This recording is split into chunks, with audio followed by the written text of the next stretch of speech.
and we can go forth with what we are going to do in the very beginning. Awesome. So let's kick this off. All right. Let's talk about Dresden Files Accelerated. We're going to be playing the new release from Evil Hat Productions. We're going to be playing, it's a Fate game. It is the accelerated version of Fate. Um, if you have read the Dresden Files novels, you'll probably get a little bit more out of this, but it is not a prerequisite for playing or watching this stream. So you don't have to feel as though you've got to run out and read the books. Although I do recommend the books, they're a lot of fun. They're a good read. So what I'd like to start out with is everybody to give introductions, talk a little If bit I about may ourselves. interject, Randy, Oh, real yes, quick. yes. And if you don't like reading books, I highly recommend the audiobooks read by James Marsters because Hmm. he is an amazing reader for that. And I've listened to him like twice as many times as I've read them because he's just an amazing reader, and it's a great way to consume the story if you don't like reading or don't have time. Absolutely. I listen to a ton of audiobooks, and James Marster is like my mental casting for Dresden, except for the fact that he's just way too short. So they'd kind of have to put him on stilts or, like, put the camera low to the ground to make him feel as though he's the 6 foot tall Harry Dresden. So cool. All right. So my name is Randy Ost. I go by Amazing Rando online, so I've just used that as my name here. I'm going to be the GM. So I'm going to be overseeing character creation today. I'm going to be writing the campaign, and I'm going to be putting all of you players through your paces, and hopefully we'll tell a good and interesting story. I am the designer and developer behind the Fate SRD, so I manage and maintain that site, which, fun fact, actually won a silver ENnie the year that it was released. So that's a lot of fun. I've also written a collection of Fate essays that I call Thoughts on Fate that are available at Drive Through RPG. I've also done turn tracker cards, which are just some cards that you can buy from Drive Through Cards, where you can actually use them to track turns for the initiative. It's called Balsera Initiative or Popcorn Initiative or Marvel Style Initiative, and it is the cards are really good for that sort of thing, as well as like managing turns in board games. So that's a little bit about me and what I've done. I'm going to pass it to Ryan. So Ryan, if you can tell us a little bit about yourself. Hey guys, well, my name is Ryan, and I am a game designer and developer. I specialize mostly in role playing games, but I've done board game work as well. I have a company, Lore Master Games, which is where my Lore Master Ryan handle comes from, and you can find me on Twitter at Lore Master Ryan. I've done work on all kinds of properties from homegrown stuff like Adara, Steampunk Renaissance, and Fragged Empire to IPs like Star Trek Adventures and the Infinity RPG. So I've done a lot, but nothing in Fate, which is funny because it's actually my favorite system. So I'm super excited to get in here and play some Fate, especially a book as good as Dresden Files Accelerated. So yeah, I'm ready to get this kicked off. Excellent. Christopher, if you can do some introductions. Alrighty, as Randy just said, my name is Christopher. I have been a member of the Fate community since the Kickstarter. I tried getting into the prior Fate Edition games, but it just didn't click for me until Fate Core. Since its publication, I have self-published two titles. One is the Fate Core Character Journal, and the other one is 5 Elements of Fate Core Magic System. Both can be found on Drive Through RPG. I used to be one of the two hosts of the Sharkbone podcast, but we closed our doors 2 months ago now. But if you want to hear more of my voice, sharkbonepodcast.com. We have quite the backlog. Otherwise, you can find me most places online. My handle is C2_Beck because 1 underscore was taken and no underscores was also taken. So I went with the next best thing. I also was the rules author for Shadowcraft, which is a Fate medieval James Bond style. Everyone plays Fae kind of game. A lot of fun. I would also suggest looking into that. And other than that, I'm not really internet famous, so I'll just go ahead and pass the baton on over to Mallory. Hey, I'm Mallory. I've been playing tabletop RPGs for the past like 5 or 6 years now. My day job is a graphic designer and motion designer. I got introduced to Fate by Randy last year in the fall, and I love it. It's great. So I'm excited to play Dresden Files. I don't know a whole lot about Dresden, so please forgive me if I get anything wrong, but should be fun. So, but that's about it. Yay. John? Hi, my name is John Douglas Kennedy. Like Ryan, I'm also a tabletop game designer. I've worked in tabletop role-playing games, miniature war games, as well as comics. And then I've been gaming since I was 13. Just Fate's one of my favorite games. I love the versatility of it. And thanks to Randy, who was actually the first person to ever run Fate for me, I've had just a ton of amazing adventures with Ryan and with some other friends back home. It's a great game, and while I also don't know that much about Dresden Files, I'm gonna give it a shot and be the best wizard I can be. Awesome. Well, thank you everybody for those introductions. So we're going to be doing character generation today. Let's see, and Dresden Files. So the very first thing that we're going to need to do, I'm moving to page 2 of the presentation. Those of you who are following along on Twitch can see it. I'm saying page numbers so that my players can reference the document because they've got it up on their own screen as however works for them. So what we're going to do is we're going to start by creating the campaign. As a lot of you already know, one of my very favorite ways to kick off a campaign is by playing a game of Microscope by Ben Robbins. It's an awesome and phenomenal game, but I'm not going to make everybody sit through a game of Microscope for character generation. I want to use the Dresden File rules and try to adhere to that as closely as I can for game creation. But one thing that I'm going to be lifting from Microscope that I think kind of aids the creative process is that we're each going to take turns declaring something about the campaign that we're either looking to have in the game or something that we're looking to not have in the game. So, for instance, maybe somebody says, like, well, one of the things that I really want in the game is a steampunk aesthetic. Or maybe someone says, I really don't want vampires in the game. I know it's Dresden Files, so vampires kind of are a thing.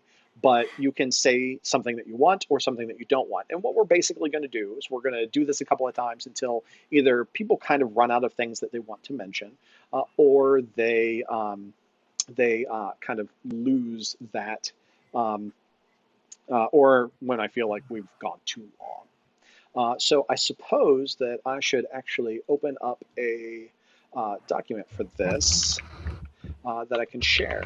But while I'm doing that, I would like Ryan to start by telling us something that you either want in the campaign or something that you do not want in the campaign. Sure, that's no problem. I can tell you, I don't want our characters to be just like irredeemable bad guys, right? Like, I don't want to go down a path where we're just like, straight up murdering everything in sight. Like, I don't want to play that kind of like murder hobo D&D kind of campaign. All right. So, no murder hobos. All right. Let me just make that bulleted list. All right. So I am sharing this on my screen. I will send you guys a link in the Discord shortly. But let's go on to Christopher. Christopher, something that you want in the game or something that you don't want in the game? One thing that I want in the game is the Fey politics. The Unseelie Accords, the Co-Duello, all of that inter-conflict where you're fighting with your words. Because, well, like Ryan said, I don't want to be a murder hobo. I want to have more options for taking down my foe than just blasting him with magic. All right. So give me a summary of that. You want the Accords. Yes, the politics that go along with the Accords. All right, you want the Accords to matter and the politics. All right, cool. So let's go ahead. Mallory, what would you like in the game or not like in the game? One thing I absolutely do not want, and I don't even know, if this would even be a thing, but no pirates, no sea travel. That's it.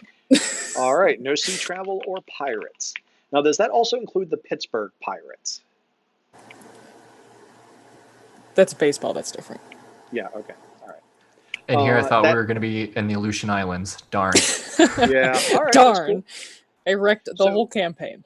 Yeah, it's destroyed. There's no reason to Shipwrecked, stick one with might it. say. Yep. All right. Okay. So, John, what would you like to see either yes in the game or not in the game?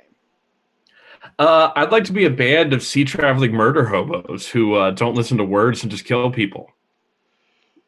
Well, I mean, that's definitely like something that we could do, but Mallory's already said no to that. So I think that you might wanna Actually, think of something else. Well, actually, what I was hoping was I'm someone who really likes learning about like the cultures of things that we encounter. I've been called the eternal role playing game bookworm, and while I'm not saying that I'd like to stop and read every book or look at every mural that we walk by. I would like to like experience some of like these cultures that I've only had a chance to glance at in the Fate book. So I guess I'd like to learn more about Fate culture. I'd like to learn more about wizard culture, rather than just have people go like, if this was a vampire game, going, yes, Tremere. Well, I think that's pretty Salubri. No, that's pretty Ventru. And just sit there and go, Okay. these are words I don't understand. Very cool. Very cool. I like that. So let's see. Let's circle back around. And Ryan, tell us something that you want in the game or something that you don't want in the game. Sure. I was going to say Fey politics. Obviously, that's already been taken. What I don't want, and you talked about this briefly already, but I've been thinking about it. I don't want like niche jokes or characters that are important only if you've read the books, right? Like we're making our own story. So as cool it is to be like, oh, there's so and so from the books every other scene. I feel like it gets a little tiring. Like I want to kind of do like our own thing too, right? So references to the books and little inside jokes, because I've read the books and I'll probably make them, but I don't want like every character that shows up in our game to be somebody important from the books, right? Yeah, that sounds good to me. It's I kind of refer to that as the Elminster problem or the Luke and Leia problem, depending on what kind of role playing game that you're playing. Like if you play Star Wars, like you're under the shadow of Luke. If you play in Forgotten Realms, you're under the shadow of Elminster, or more recently Drizzt Do'Urden. And so, like, I totally get that. So, no canonical characters, which I interpret as like, can kind of use them. They're like a spice on the meal. Sure, Like, you right, just exactly. use I them. mean, Yeah. they exist, right? They do exist, but like Dresden isn't going to show up and save us every 2 sessions. Like that's a little silly. Yeah, I mean, Also- we got to go at least 4 sessions for every, so Harry Dresden has time to recover. Also, I wouldn't get those references at all. So if that was an important part of the scene, you're all like, oh, that's Gregoire. Gregoire is the head of this place. I'd be like, oh, hi, Gregoire. How you doing? Do we need to be nice to him? So I just want to say that I heard that as Gregoire, like a combination between Greg and Jaguar, and I would totally play that character. So, all right. The Gregoire. So Christopher, something that you want or something that you don't want in the game? I'm going to continue adding to the yep column and say that one thing that I would like to see is what I like to refer to as the Scooby-Doo reveal, where humans are more monstrous than the monsters. Because in the books, for those who have read them, you have a lot of the quote-unquote monsters, specifically, why can I not think of his name? Oh my goodness, Thomas, the White Court Vampire. He's probably one of the more human characters in the show, and he's not human at all. Sounds great. Cool. All right. Mallory, something that you want in or something that you want out? Pirates and sea travel were my big thing. So I don't know if they exist in the game. Or I should say in the setting. But I really like dragons. So I would like to see some dragons. Oh, they exist. All right. Dragons yes. are cool. So I would like to see dragons. Yes. Would you also like dungeons? No. Yes, that would be right. great. Let's just make All it right. Dungeons and Dragons. We've switched our game. No. That sounds hokey. It's not We should Fate call it anymore. Dragons and Dungeons. That would make That more sounds sense. perfect. Who's going to call it Dungeons and Dragons? That's a bad name for a game. And All right, yeah, I we don't. can definitely. Oh, go ahead. Oh, that's fine. But I don't know what dragons are like in this setting. But I like the idea of, since dragons are typically very long-lived creatures, I feel like they would be very political. So I like the idea of political machinations by dragons. That sounds cool. So that's my thing. All right, so being long-lived, they're very political. All right, excellent. John, something that you want in or something that you want out? I guess one thing that I really don't want in the game is overly sarcastic NPCs, because while it's fun to encounter like an NPC every so often who does like look at us with contempt or always responds to every question we ask, or like a one-liner, I feel it's a little overdone. So I'd really like it if we could have a broad mix of NPCs. I mean, I'm not saying that every NPC has to like us, but I would just prefer it if, like, we could interact with the all the NPCs in the scenery without feeling like it's overly I guess just passive aggressive is how I describe it. Overly passive aggressive towards us. Okay, so I'm going to actually say that that's something that is more of like a GM kind of request instead of this yep, nope list that we've got going on. And I'd like to address this right now. I, as a GM, provide realistic NPCs. And what I mean by that is that they will be internally consistent. So, like, if you've got an NPC who's like, maybe like renowned for being a fighter, generally is going to be consistent with what you guys know. Occasionally there'll be like nuance or something, but I know that everyone here except for Christopher has played with me, and I think that my history of NPCs generally is fairly nuanced. John, you and Ryan, we played shorter games, so it was harder to bring that to bear on those games. But I think Mallory can vouch that the current game that I'm running, that we've got like about 15 sessions under our belt, that the NPCs kind of almost have a life of their own. Mallory, do you have anything to say on that to reassure John? Yep. What Randy says is accurate. They are all fleshed out, so yep, it's all good. Yes, even the ones that I let the players name, and they name them inappropriate things, and it makes me regret giving the players the ability to name characters. Never forget Boner. Hey, listen, as Jay, not a robot, says, humans are the worst. So I'm going to modify that. I'm going to say that players are the worst. Don't worry, it's us. It's me versus you guys in this game. It's fine. So, John, is there something else that you'd like to add to the Yup Nope list, knowing that NPCs are going to be like, some will not like you, some will like you, and you'll have a nice mix? Ooh, that's really hard. Because everybody's mentioned all the important things to me. You may also abstain if you'd like. I'm gonna abstain because I can't really think of one right now.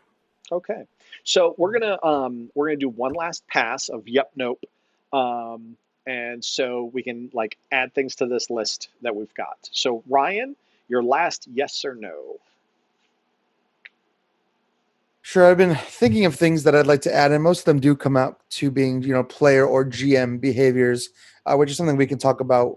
We don't need to talk about in a group text or like a group setting, but basically, like, we are playing in a universe, right? And like, there are things that we might do that are differently than that universe. So obviously, I'd like, to think that if somebody comes up with a cool idea, that somebody else isn't going to shut it down because it's not consistent with like what Dresden Files is, right? Because we're still making our own world, like we're still doing our own thing. But that being said, I want werewolves. Definitely some werewolves somewhere. So your statement took a left turn there at the end. Yeah, it was totally set up for that. Yeah. Werewolves are cool. As far as like, shutting things down because it's not in universe, basically what we're going to do is whenever we create what we have, we're forking from Dresden Files. There may be some things that are consistent, some things that break away from that. And so we all have to be cool with that. Going back to the example of playing in the Star Wars universe, maybe Luke doesn't blow up the Death Star. So that's something that we have to keep in mind as we play Dresden Files. Maybe, Chichen Itza didn't happen. So those of you who've read, hey, yeah, hey, I just named a place. And if you've read the books, you know what I'm talking about. If you haven't read the books, it's Death Star in Star Wars. So, all right. Let's see. So, Ryan, werewolves, yes. Christopher, your last yep or nope. I am going to add something to the nope column this time because speaking of in-canon events that may or may not happen, no wizard vampire war. Ooh. That sounds kind of cool. So, it's the major plot point for like half of the novels, and I'm just sick of it. I guess I have a question as another player. Do you mean that you want to play in a canon where the wizard vampire war didn't happen, or do you want to play in a campaign where the wizard vampire war just doesn't even matter to what we're doing? Like they're over there warring in another part of the world, and we're over here doing our own thing. I don't want it to be important to the ongoing story. It can be going on, sure, but we don't really give a hot damn because it doesn't involve us. Or if we all end up being wizards, then probably it wouldn't. It either hasn't happened yet or it hadn't happened, period, because if we're capable wizards, we would have been drafted.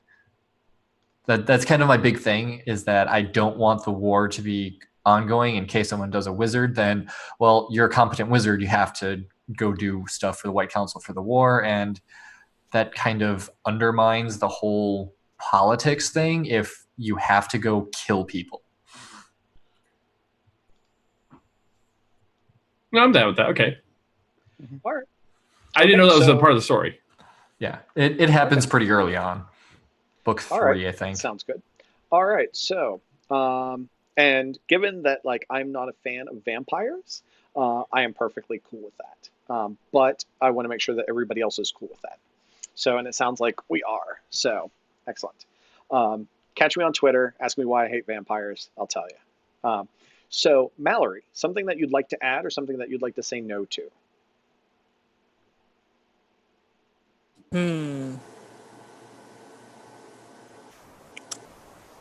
Like I'm formulating an idea. It's like I'm working on it. I don't have it right now. So if we could get right back to me while I keep thinking for a little bit, I'll have it. That's fair. John? I guess knowing more about the world now, I guess I'd like to see some monsters or some plots that kind of veer a little bit away from like traditional like sword and sorcery plots where no, dealing with vampires or dealing with wizards is cool, but maybe incorporating like other myths too. Something that could like throw a sidewinder to our investigation and be something we didn't plan on. Excellent.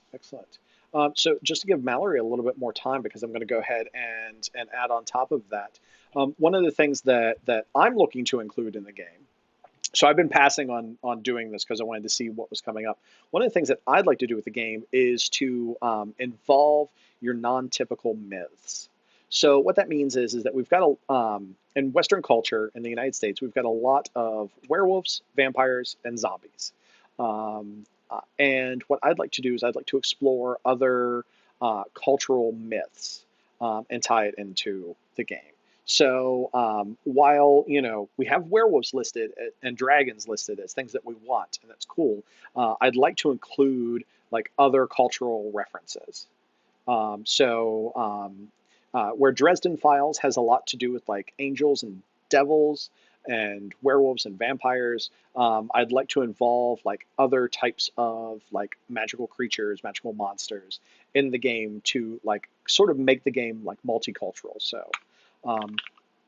So that is my contribution. I want multicultural monsters, which also feeds into the request to experience cultures of other things that we encounter. So I like to explore Wikipedia a lot and read up on different myths. I like to visit Atlas Obscura and find weird places, and so like I'd like to feed that a little bit into the game. So, so yes, so that's my like yup that I'd like to add to this list. So Mallory, we're basically, gonna. kind of how Oh, like so sorry, I thought that's you were okay. Go ending your ahead. sentence, but kind of like how Supernatural, like well, I mean, like it has overarching plots each season. It still pulls from a lot of different things, like all the time. Hmm.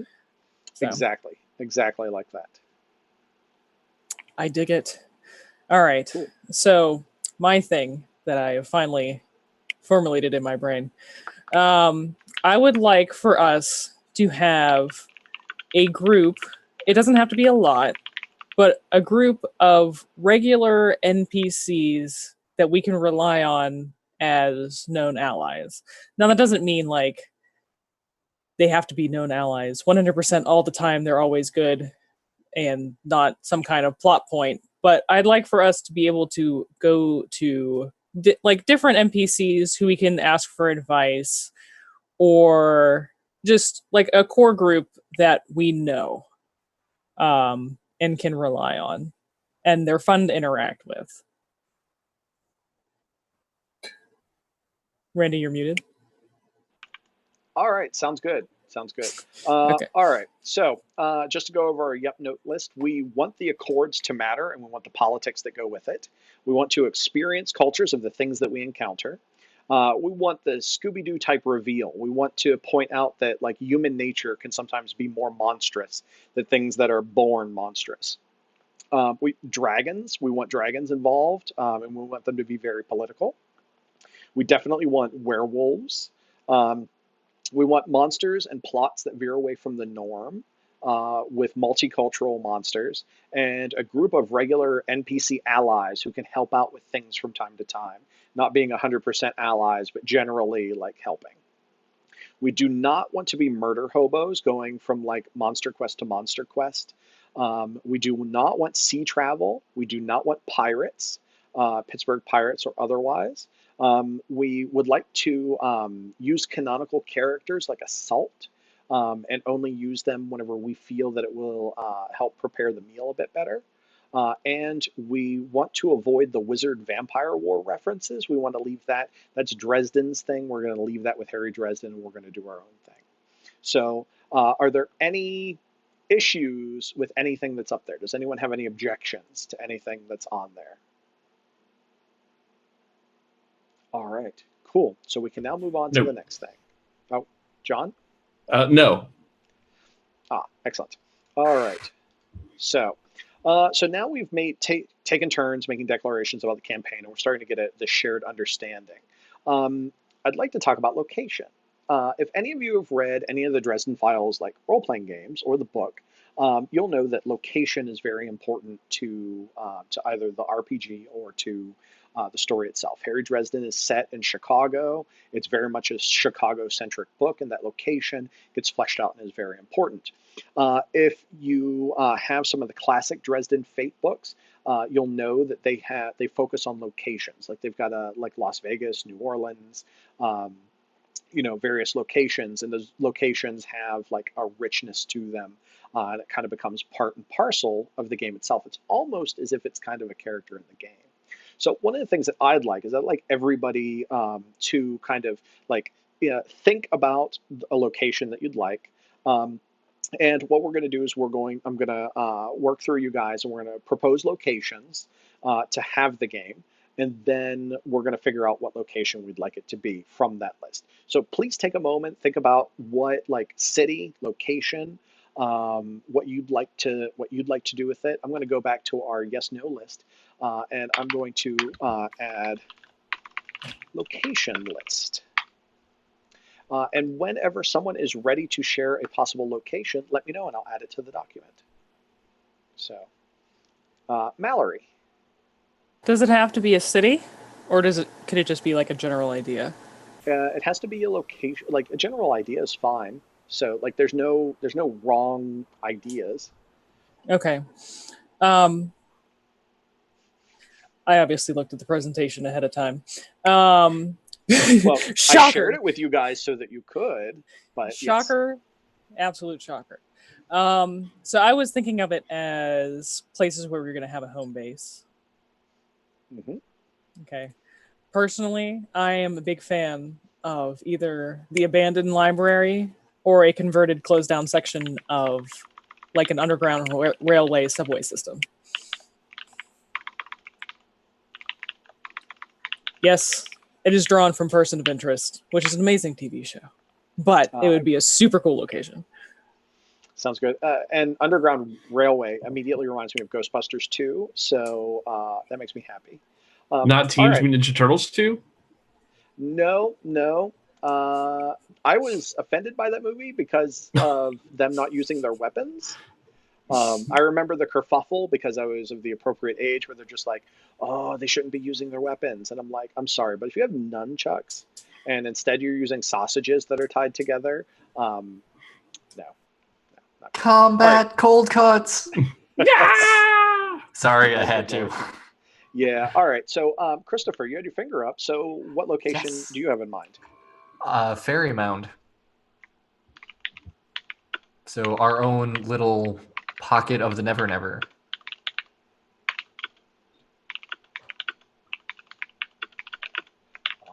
So for Mallory's benefit and those who may not have read Dresden Files, the Never Never is an extra dimensional space. It's sort of, if you think about all the things where all of your fantasies come from and all of your dreams and your nightmares as well, it is sort of like it's interdimensional travel. Just about everything exists in the Never Never, from your darkest nightmares to your most glorious dreams.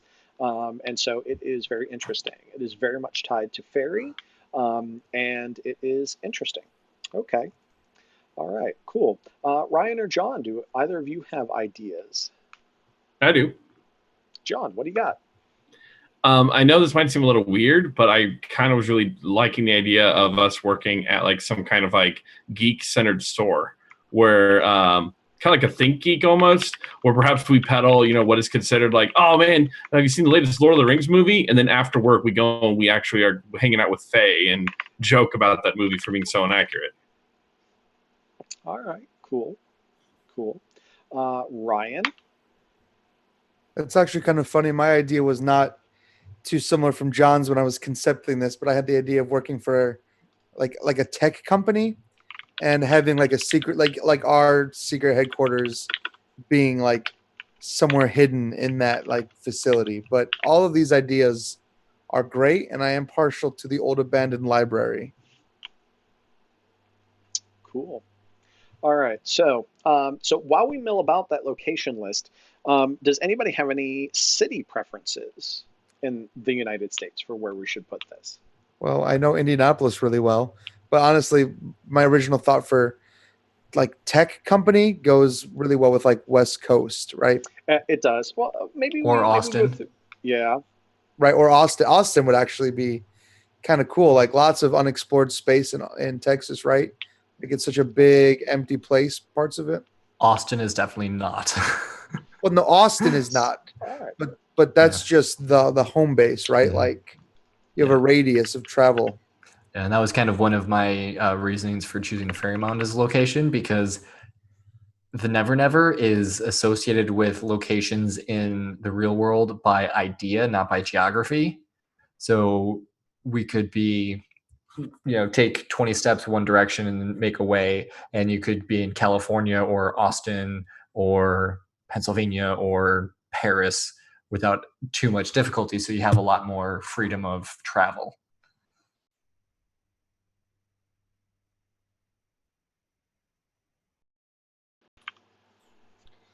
Can we be in a magical library inside of the Never Never that houses all of our research materials, and then we can step out of a door like in Howl's Moving Castle and be like somewhere completely different? Yes. But isn't that the plot to the librarians? You say Who that like it's a cares? bad thing. Who Yeah, cares? seriously. I mean, is that the plot of the librarians? I didn't know they had magic doors Hey, that they cross your fingers. If travel. we get popular enough, maybe John Rogers will stop by the Twitch stream and give us a watch. Yeah. So, all right. So it seems to me like people are enjoying the idea of the abandoned library. How now, if we have our own like kind of pocket in the Never Never, and we're able to move around the Never Never very quickly, there's a different feel to the campaign than if we have to, like, everybody has to hop in a car and drive. I personally am, I would prefer the aesthetic of driving in a car, but that's not to say that maybe your portion of the Never Never has set portals to set destinations, and so you can get to certain places very quickly and easily, but most places that you go, Yeah. you'll have to take, like, physical travel. I Yeah. agree with that. I mean, that's kind of why I meant, like, it was kind of a Howl's Moving reference joke, but also at the same time, like, being able to instantly teleport anywhere, like, that's hugely cool, but it also makes for less interesting role-playing story, right? Like, there's never going to be an issue where you can't get someplace. Like, what I love about Dresden Files, like, he's this super important wizard. He's got this super important mission to complete, but, like, his car breaks down on the side of the road. And, like, he's just sitting there, like, waiting for somebody to come and help him, right? When he's got this huge mystery to solve. So I think there's kind of a balance there for sure. Yeah, what I really like the idea of is that we have, like, maybe we can combine almost all of our ideas into one thing. Basically, we could have like a storefront or something, someplace where if we all end up being like semi-mundane characters, like maybe it's a place where we work or a place where we hang out, or some of us work and some of us hang out in, and we get recruited into this thing. And then we have like the secret abandoned library thingy going on, and it leads to like maybe a pocket dimension. I don't know. That's probably too many ideas, but So it just hit me. One of the things that could make, like, the Never Never library sort of mixed is maybe the abandoned library has a section of books, and these section of books are tied to, like, there's a portal, and depending on what book you pull from the shelf, it acts as a key to the portal to take you to a certain destination. yes. But the trick is that you guys don't know what those destinations are. And so, like, some of them will involve, like, research, trying to find out where you're going. Some of them will, like, that then makes it interesting, makes it inconsistent. And then, like, it can be like, well, we could take the portal, but we're not guaranteed that we're going to actually end up in Denver like we need to be. Christopher? And just to hop on the tail end of that is, just because we can get there via the Never Never portal doesn't mean that the portal will stay open for us to get back. Or if it's a broad enough thing, it could be like, man, we really need to go to London, but we pull out a copy of King Arthur and we end up at like the Stonehenge. Perhaps you end up along the Mississippi because the King Arthur book that you have is Mark Twain's Connecticut Yankee and King Arthur's Court. Yeah. And I also like the idea of us like having to sort of unlock locations as well. We don't have books. We don't have a whole lot of books that we can choose from to like take these portals to places. Maybe we have to find special books so we can get places. I'm all or about something this like that. idea. All right, this definitely I'm sounds like sold. it's the right thing. All right, groovy. Now the question stands: what city do we want to put the abandoned library in? What city goes with the idea of, like, an abandoned library? I mean, Like, was it I'm a thinking famous okay. library, or is it like a hidden secret library? Well, the thing is it's an abandoned library. So the question is, like, If I can throw an idea. Oh, go ahead. I'm thinking like my first initial thought was DC, the Library of Congress, one of the largest libraries in on the eastern board anyway. But if there's some place like that, then I was thinking, yeah, but DC, do we really want to be dealing with that kind of politics? And then for some reason, Liberty Bell jumped in my brain and thinking Philadelphia, but I don't know if they have a large library or if there's some historical something in that area. I like it. I can dig it. Yeah. New York City is also always a classic because it could be like a small library that somebody opened and maybe it just got shut down and some mysterious benefactor bought it and now So, they're guiding us or whatever. Who knows? so here's the thing. So as always, I turn to one of my favorite things, which is the internet. I am currently sharing via Twitch and posting into the Discord room, the private Discord room, this link to the Central Library in New York City. There is a room hidden behind a swinging shelf in the children's section. So if we wanted to kind of toss in a slight bit of realism, we could actually use this as our inspiration for the secret headquarters that you guys have. Ryan, I think you're muted. I am muted. I said that's a cool idea. It could be hidden in a prolific library, even like the Library of Congress, for example. Because I also like the idea of not necessarily a fully abandoned library, but maybe just an abandoned section.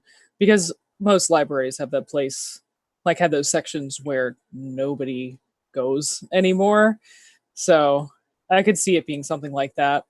I know I can't remember what library it is, but I believe it's a library in New York City. They used to have apartments in there as well that got abandoned over time. So it could kind of be like that idea as well.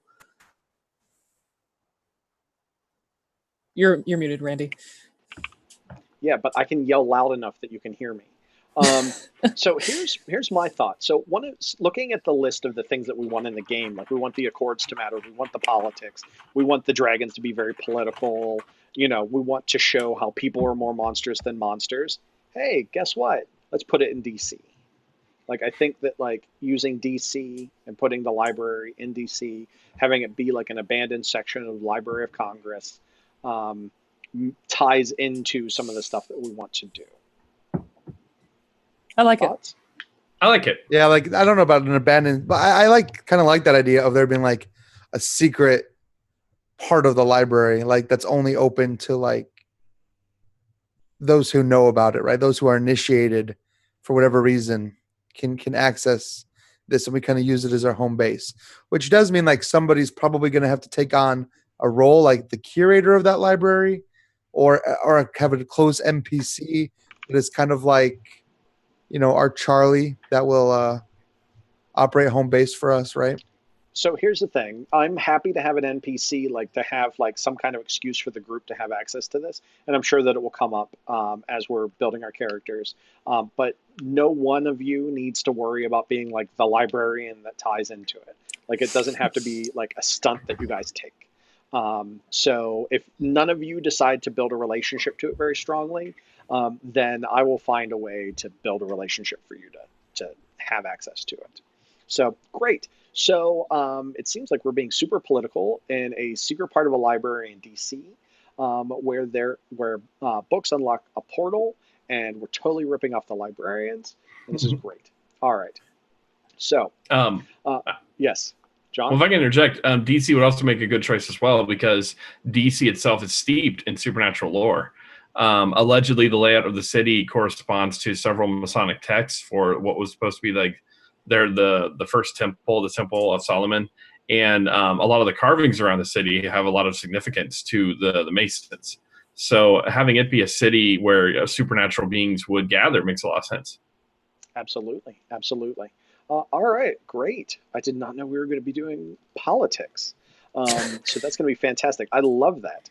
All right, so let's go back to the character creation presentation. We've got our yes and nos. We've got our locations. The next thing that we need to come up with is our factions. And then after factions, we're going to actually get to your characters. So one of the things that I'd like each of you to do right now is to kind of think about a faction. A faction is sort of a group of characters who have similar goals. A faction can be like protagonist or antagonist or toe the line between both of them. They can be like whatever you'd like them to be. So if you want to create a faction that is like the librarians, that's great. If you want to create a faction that's like Agents of Shield, if you want to create a faction that's just like, a nest of ghouls, you like can feel free to create whatever kind of faction that you'd like to.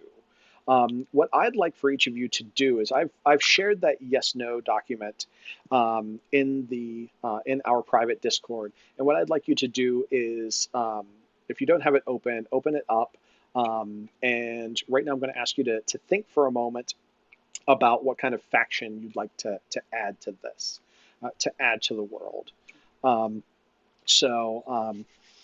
First things first, I guess, does anybody have any ideas for factions right off the top of their head? Christopher, you got your finger up first. Well, this might be hitting a little too close to home for the current political climate, but being DC and politics, White Court vampires. And for those people who don't know, White Court vampires are the sex-crazed vampires. They feed off of lust instead of blood and life force. They feed off of emotion. Right, they feed off of emotion. Yes. House Wraith does the lust. Skavis is fear, and Malvora is something. But specifically House Wraith, because there's always a sex scandal going on in the political system. Sounds good. Go to that document, write down White Court vampires, and give a 1 or 2 sentence kind of description of like what they're doing in DC, and then we'll come back around to that. Mallory, you had your hand up next. What faction idea do you have? This can be original, right? Oh, absolutely. Okay. All right. So I had this idea before, but given that we want to do fairy politics, I think this is a great idea. So my faction idea is called the Discarded. They're a faction of illegitimate summer court half-breed children. They've banded together under their leader Sloane to take down their parents and bring chaos to fairy kind. All right, cool. So I'm going to ask you to do the same thing that Chris is doing, which is write a 1 to 2, maybe 3 sentence description. Christopher, I'm sorry. Chris is my uncle. You know what? I'm usually really good at Christopher, but for some reason... It's the first time I've had to correct you in years, so yeah. Yeah. Also, we were supposed to invite his uncle. Man. I know, we got the wrong one. All right, cool. So Mallory, do the same thing that Christopher is doing and write it in that Google document. John, you had your hand up next. What's your idea for a faction? This is actually a little weird because Mallory and I had almost the same idea, but mine was a little different. Mine involved changelings and also half-bloods, but they're more revolutionaries, and they're trying to disrupt the status quo in order to make all Fae equal and trying to break the mold that is there are nobles and they're like the lower Fae, and that they call themselves the Red Star. And So you've got a group that's trying to work within the system, and Mallory has a group that's working without the system or outside the system. Like I said, mine was also more like in and out, where their members work covertly to try to do it. Well, covert is different, but I don't know. Do you think that you can differentiate from what Mallory presented? No, I mean, I come up with a new one. I like Mallory's. So I think it's actually kind of cool that we both had the same idea, just looking at the source material, and that both of us, because Mallory, you said you didn't really know the Dresden Files series, right? Yeah, same. So I like the fact that we both came up with the idea of like, no, let's throw a wrench in the works. Cool. All right. Let's see. Let's move. Ryan. Yes. Or wait a minute, John, you go ahead and think of what you're going to come up with next. We're going to move on to Ryan. Ryan. Sure. So I was thinking, like, since we're a library, and I kind of already have an idea of the character I want to play, I thought, wouldn't it be awesome if there was a faction out there trying to find this library, right? Like, they know we have hidden information that's important to them, and they want to get it, but they don't know how to get it or like really where it is. So they have a presence in DC trying to find it. And I thought it would be cool if the Denarians were that presence, right? Like if there was a faction of them in DC trying to find that, right? Like it seems like a good fit for what that faction already does. Sounds good. Why don't we have like a single or 2 Denarians, kind of like leading their own like group of people. Right. That's kind of what I was thinking. So we can do our own okay. spin on it, right? Yeah. Yeah, we can make our own Denarians and then kind of go from there. Like even like maybe a rogue faction, right? Well, I mean, I know they kind of do their own thing. There's a lot of I was about to infighting say there. they really do their own thing, so it's cool. So, all right, cool. So go ahead and write a 1 to 3 sentence description of what you're thinking about in that document, and then we will circle back around to look at that document. But John, do you've got another idea for a faction? I do. I was thinking that since we're in Washington, D.C., that we might have like lobbyists for supernaturals who see themselves as preparing the way so that maybe in a century they might be able to reveal like to the magical world, to the mundane. But until then, they like I said, working within the system, within the human political system, to try to be like, no, we can't cut down the woods in Montana, because that section of woods actually belongs to a tribe of nymphs, and so they've come to our lobby to try to save their woods, that sort of thing. All right, sounds good to me. Go ahead and add it to that document with a 1 to 3 sentence description. And we have our factions. I'm going to switch screens over to that document now. We've got, factions. We've got White Court vampires. They have their hooks in American politics via sex workers who ply the political scene. Because of this house, Wraith is a mortal and supernatural political power. Cool. The Discarded, a faction of illegitimate summer court half-breed children. They have banded together under their leader Sloane to take down their parents and bring chaos to fairy kind. Very cool. Let's see, we've got the Denarians, a small group of Denarians who have broken off to hunt DC for lost texts in the library. Let's see, believe in the library to contain a book that can undo whatever magic curses their coins. Whether the book exists or not is unknown to us, but these Denarians believe it to be so. All right, so they want the book that can undo their magic curses because they don't want that to fall into anybody's hands. Groovy. And then we've got the Kindred Lobby, a group of supernatural beings who work together to try and help out others of their kind by using, and looks like John's still working on that. So, cool. All right, so I like our factions. I like our location. I like our yes and no lists. So we're doing pretty good. So let's go back. Is everyone good on the factions first before I move on? Does everybody, do all these factions sound good to everybody? Any objections? Anything anybody wants to add? Looks good. I just finished mine. All right. Let's see. The Kindred Lobby, a group of supernatural beings who work together to try and help out others of their kind by using the human political system. They know they cannot always be successful, but they still try to save the world as best they can and feed information back to their groups so that they can be informed about what is going on. Probably highly corrupt due to everyone having their hand in the pot. All right, great. So those are the factions that we have. That is fantastic, guys. All right. So we're going to move on and we're going to talk about player characters. We're going to build your characters, or at least get as far as we can in the time that's allotted to us. We've got about an hour left. We may need to write some of your stuff outside of the stream, but we're going to try and get through as much as possible, depending on your ideas. Like if we can pull it from the book, great. If we need to write something custom, that's a little bit different. So the very first thing that I'm going to ask you to do, which is slide number 6, is choose a mantle. And by this, I also mean present a concept. So what I'm going to do is I'm going to start with John and work my way back across to the left, asking everybody kind of what they're looking to play. And we can all put that out there and then discuss, because I know a lot of you have multiple ideas. So John, what mantles or what were you looking to play in this game? I was really looking at the changelings. And so when I want to look for my mantle, I wanted to look towards making a character that is generally looked at, not necessarily totally looked down upon by Fae society in general, because I know that apparently in this setting, changelings are heavily courted by Fae who want the changelings to turn into a full-blooded Fae.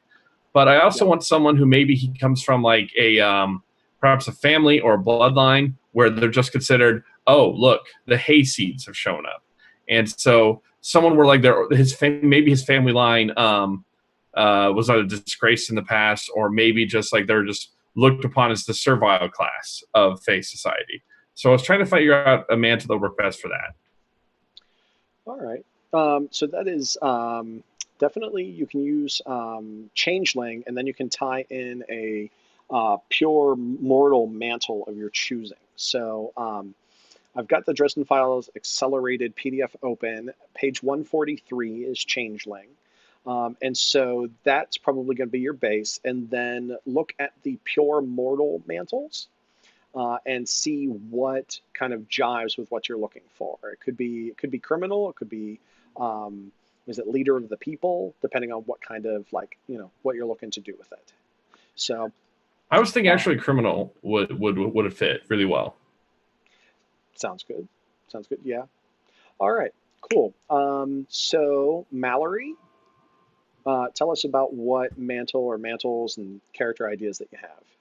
Well, the two character concepts that I have right now are the red court infected included mortal type, and then also the were creature monster hunter, which I did discuss with you, and I think we'll need to do custom for that if I end up going with it.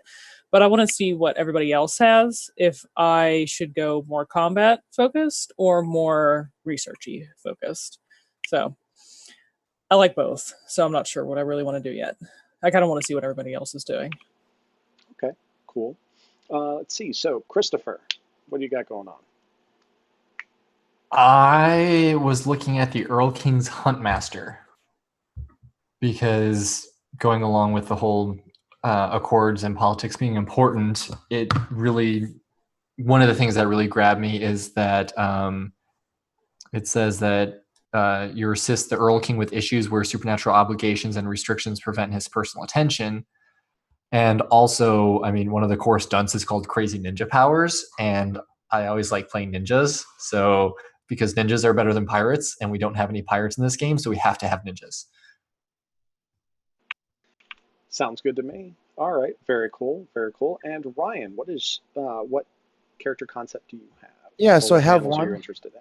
I'm interested in the Knight of the Cross, but I want to do something. I'm going to do something different with it.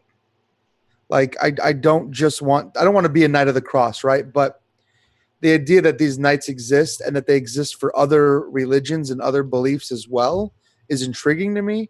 We only see the Knights of the Cross in the book series, but there's a whole like mythology there already that's pretty ingrained, and I want to kind of do my own thing. So I was thinking of finding a more non-traditional, or at least in the West, non-traditional group to be a knight of, right? So I had some ideas that we can cement out, but definitely that mantle of the Knight of the Cross. All right, cool. So I really like that idea. I like taking the Knight of the Cross and making it like the Knight of Vishnu, or yeah, that's what I was talking about earlier. Well, the Knight of the Lotus, actually, because like they don't call it the Knight of God, it's the Knight of the Cross, which is the symbol for Jesus, whereas the lotus is the symbol for Vishnu. So I think that kind of goes hand in hand, right? More like a being. So I guess that's probably what I would call it. If I could modify it, would be just Knight of the Lotus. Absolutely. Any of the mantles that are in the book can absolutely be reskinned and flavored slightly differently. So, like, if you've got, like, changing Knight of the Cross to Knight of a different faith or, like, religion, sounds great to me. I really like that idea. So, it sounds like we have a Knight of the Cross reskinned. We've got the Earl King's Huntmaster, and then Mallory and John. Mallory, what are you leaning towards, knowing everybody else's thing? I'm going to go with the red court infected included mortal one. Very cool. And John, I just skipped out on what you said that mantle you were interested in. I'm so sorry. That was Changeling. Changeling, that's right. All right, so all of those seem pretty straightforward, so that's good. Cool. So we've now picked mantles. All right, so everybody's happy with their mantle selection? Mm-hmm. All right, great. All right, so now we're going to write some aspects. Each of you has a link to a Google document that has your character sheet in it. These are not going to be the permanent character sheets. These are just the ones that we're going to use for today. I just wanted something that was going to be free form and easily shareable, and so Google Documents kind of fit the bill for that. So what I'd like each of you to do is to pull open that, and we're going to start writing aspects. When writing aspects, one of the things that I ask of my players is that when you write an aspect, that you also write an example of invoking it and an example of compelling it. So what that means is that writing one way in which the aspect can be used for your benefit, and one way in which the aspect can be used to your detriment. The reason that I do this is so that you think through the aspect a little bit more to make sure that it is a little bit more useful. Like if you have a hard time figuring out a compel for it, I'm probably going to have a hard time figuring out a compel for it, and so maybe it needs to be workshopped a little bit. So choose specific over general. So what I mean by that is, like, if you write an aspect that says like good with computers, that's very generic, and it also doesn't really have a lot of flavor, doesn't really say a lot about you other than you're good with computers. So something like renown in the white hat hacker community. It gives you narrative access via aspects to the same thing, good with computers, but it also builds a little bit in the world. It creates a sense of identity for who your character is.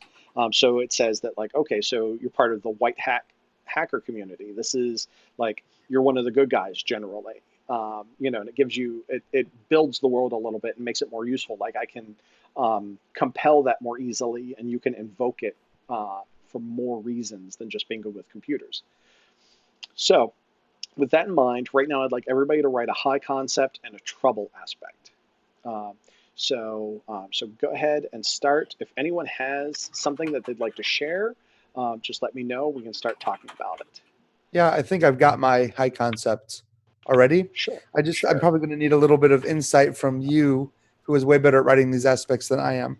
But sure. So my character that I'm concepting, the Knight of the Lotus, pulled in by Vishnu, to serve him, just like the Knight of the Cross. But the idea is obviously, so if you look at Hindu mythology or the Hindu religion, Vishnu takes human form as an avatar, basically, when things get too unbalanced and he needs to step in and basically take care of things, right? So, like, Rama was considered one of these avatars, and there are many others. So the idea that I'm playing with is that, like, there's this burden put on the character that a lot of people that he rescues, a lot of people that he saves, are going to believe that he is one of these avatars, but at the same time, he's just like, dude, I'm just a guy, right? Like, I have a day job, I'm not this thing. So I was thinking of something along the lines of, like, I am not the chosen one, which I think could be compelled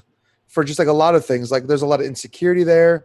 There's a lot of like real belief in what's actually happening, but I didn't know if that was a strong enough aspect. So here's my question: the fact that your character concept is, so he's an avatar of Vishnu, but is he reluctantly an avatar, or does he just not? Does he not accept that he has this mantle, or does he feel he's not worthy? Reluctant. But I would say more like, for this character, this is just like a job, right? Like imagine if that's happened and like some supernatural being appeared to you, and you're like, well, this just seems like magic, or like this is just like another day at the job, right? Like, maybe even to him, like, Vishnu is not like the creator as he's seen by a lot of Hindus. Maybe to him it's just like, obviously this dude has magic powers, but like, I'm not his avatar. Like, I'm not anybody special. I'm just doing a service for him, right? Like, I'm just out here fighting the good fight. Okay. I'm nobody special, right? So would this character be faithful to the religion, or would this be more like an agnostic? I was definitely thinking agnostic, as in like comes from a very religious family, a very traditional family, but also an American family, right? And there's going to be a lot of tension and pushback against those traditional beliefs as he kind of steps out on his own. And I think agnosticism is part of that. And especially in this situation where he's not atheist, like, he can't deny that Vishnu and these other gods exist. But at the same time, he's like, okay, you're just some dude with magic, and I will serve you, right? Because it is the tradition of my family. but at the same time, like, he doesn't see it as being this big, holy, all powerful thing, right? Sure. So, so on your character sheet, I've written agnostic avatar of Vishnu, which I think is a good high concept that kind of like speaks to that you are the avatar of Vishnu, like, The Knight of but Vishnu. That whether or not that's something that might come out during play, right?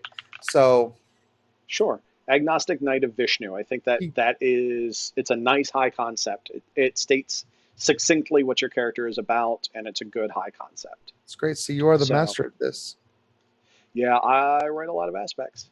So let's see. Let's move on to someone else. Who else has a high concept to talk about? I have one. All right, cool. John, what do you got?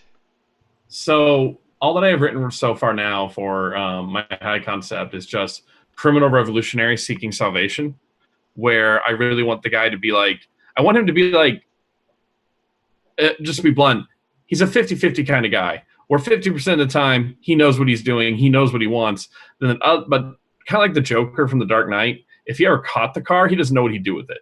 So he has this idea of like what his end goal should be, but kind of like going from A to Z, he has no idea what the other letters in between are going to be. So I just like the idea that, he's doing what he's ordered to do, he's doing what he's best at, but he still doesn't really know in the end, like, how to achieve his dreams or even what he'd do once he achieves his dreams. So let's talk about his being a criminal revolutionary. I think that you're tying this into the Kindred lobby. Is that correct? Oh, I thought we just had to create the groups. I didn't know we necessarily. No, you don't have to tie into it. I'm just thinking like, okay, so we've got this. So criminal revolutionary and seeking salvation sort of feel like they could probably be split into two separate aspects. And what we can do with criminal revolutionary, like, we can develop that a little bit. Like, Okay. what is like? So he's trying to like he's part of a revolution. What like revolution is he part of? And that's why I went immediately to the faction list. I'm like, there's the discarded, there's the kindred lobby, could even be the Denarians. Like maybe that's an interesting thing. Like maybe you're one of the like the thugs for the Denarians, and you're generally a good guy, but you just fell in with the wrong crowd. Like, so we can expand on this a little bit and talk about like figure out what revolution he's part of. And obviously, if you're in a revolution, you're a criminal until you succeed, and then you're a hero. I'm thinking actually he's probably in. Can I be like in two groups or like bordering on the edge of two groups? Because I definitely see him as part of the discarded. Because I think that makes a lot of sense about where a lot of his inner fire comes from. Yeah. Because a lot of his revolution is going to be based more on passion. He's a very passionate character. But also, I would say at the same time, those that employ him would probably be like the corrupt officials or the corrupt businessmen who are trying to get dirt on other people. So he'd very much be a thug for the Kindred lobby. While at the same time, he'd also just like, hey, I need you to sneak into this hotel room and find out how much drugs the senator's been doing. So we can definitely like tie that into it. One of the things, I don't want to overcomplicate things by having you part of the discarded and the kindred lobby. I don't want to muddy the story up a little bit. We can definitely have you do those sorts of things. But I think that if we tied you to the discarded, but you're just kind of like someone who like part of your being a criminal is that you do this criminal activity for whoever pays you. You're like a member of the discarded, and you make your money being a criminal for some of these other ones. That works. Thoughts? Okay. No, I like that. Okay. Let's see. How can we phrase this to make it good? The discarded. Let's see. So that would be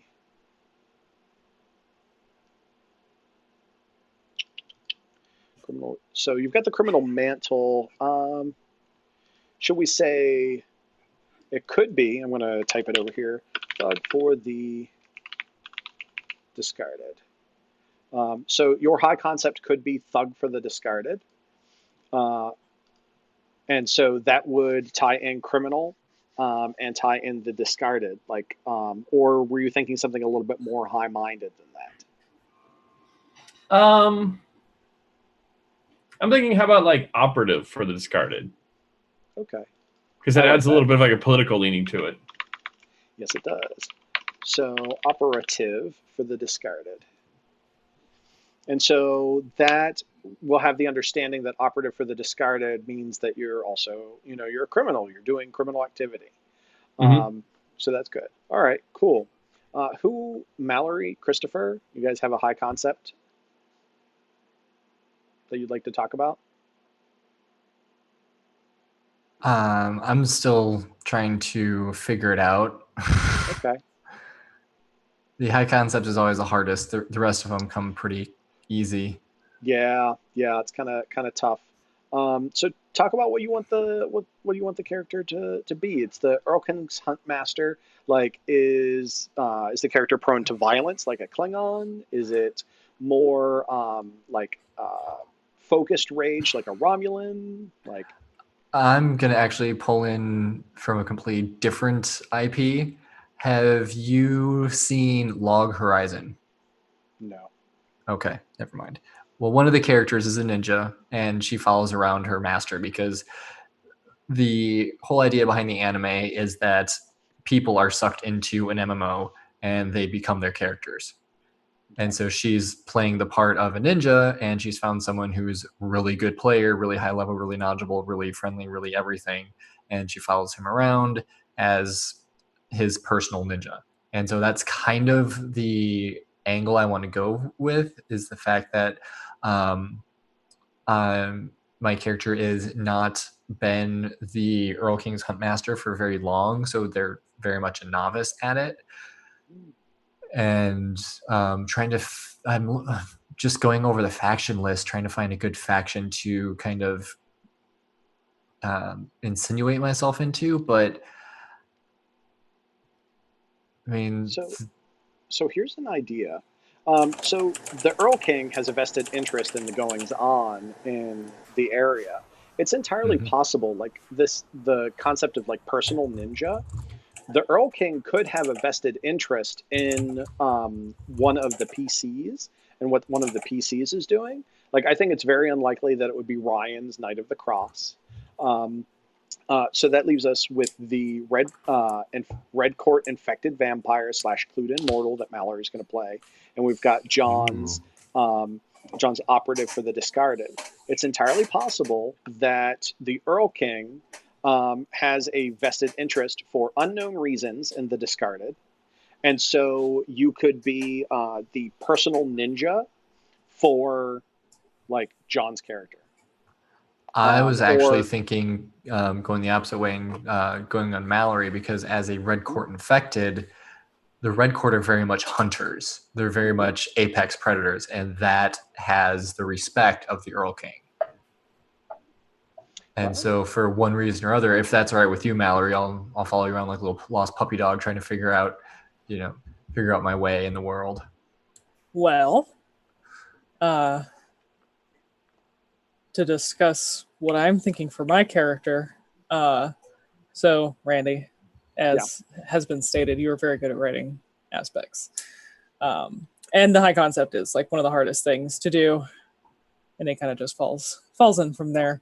So I'll just tell you, like, overall, the idea for my character, and then maybe we can distill it down into, 3 words that can be the high concept. Sounds great. Yeah. So basically, the idea for this character is that she is. It's funny that you did the white hacker example aspect, because that's kind of like her general concept is that she is basically this technology buff. She is very into research, and like one of the stunts that I wanted her to take was the Paranetter for Clued in Mortal. So she's very much like on the internet and doing research. And before she became infected by the Red Court vampires, she was just, regular clued in mortal. She just did all this research and got into conspiracy theories and found out about the supernatural. The truth is out there and all that. But so I want to say she recently got turned. And the other stunt that I wanted her to have is the tattoos of St. Giles. She hates the fact that she's infected.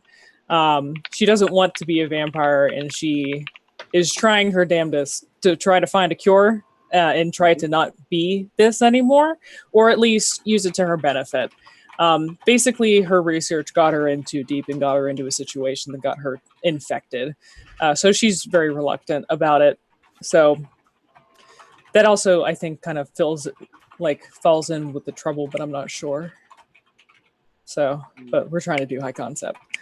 So yeah, so it sounds like you've got somebody who did too much research, and so like, do you want the focus to be that you're really good with technology, or the focus that you're really good with research and finding things out? Well, I mean, it could be both. Let's see.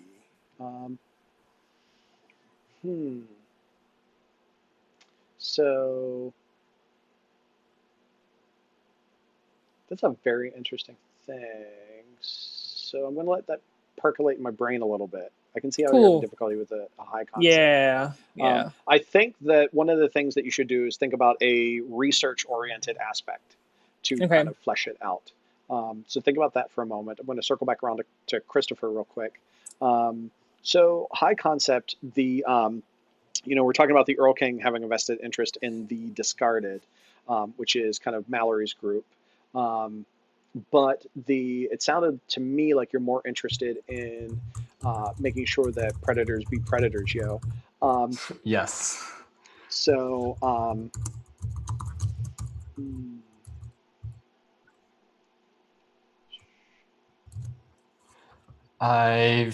while you were hashing things out with Mallory, I think I came up with a few good aspects. Sure. Let's take a look. Novice Shinobi for high concept. So the idea with that is it can be invoked when I'm doing crazy, sexy ninja things, hiding, running on walls, jumping from point to point, not being seen in between. But as a novice, sometimes I get in over my head. I don't know what I'm doing.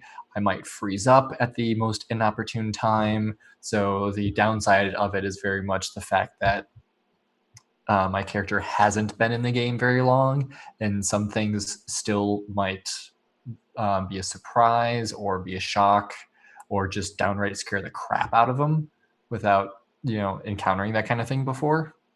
Okay. Now, so being the Earl King's Huntmaster and representative, are you imagining that you're an outsider coming to the mortal world, or a mortal who understands the world? A mortal who was until recently not very clued in, had a few run-ins that just kind of brushed off as, oh, that's just a crazy coincidence, haha, it was the full moon or that kind of thing, but recently had an actual run-in with some fairy powers and proved to the Earl King that he had what it took to be a hunt master. So I just typed in a couple of things on your character sheet. So the high concept, I think that Shinobi for the Earl King's interests is a good aspect because it ties into the Earl King and the Shinobi stuff that you want to do. And it really kind of speaks to what I'm hearing you say you want your character to be about. And then the trouble aspect, kind of having like, actually, new to. So the trouble aspect can be new to his abilities. Like, for instance, that could be like these hunter abilities that you have. You're not used to having them. They can like go awry, or mistakes can happen.